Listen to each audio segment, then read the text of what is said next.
Primele lucruri care le face primarul Sabo este să-și cunoască colegii, să-și cunoască echipa. Aș vrea să stau de vorbă prima dată cu șefii de departamente. Mi-aș dori să apuc să stau de vorbă cu fiecare angajat din primărie, să văd ce poate să facă, pentru că sunt obișnuit să iau ce este bun de la fiecare. Apoi cred că este necesar să fac niște audituri legate de ce o să găsesc acolo din punct de vedere financiar, din punct de vedere patrimonial, din punct de vedere al litigiilor și din punct de vedere a resurse umane.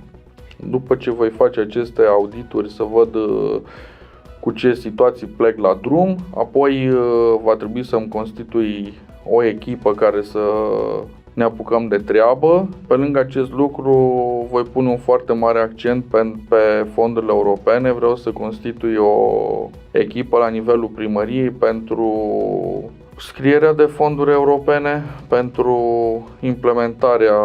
implementarea lor. Am discutat cu consilierii unor primari de succes din România care s-au bucurat pentru opțiunea mea de a candida la primărie și mi-au spus că în momentul în care voi ajunge primar o să mă consilieze ca să-mi spună care a fost drumul lor spre reușită.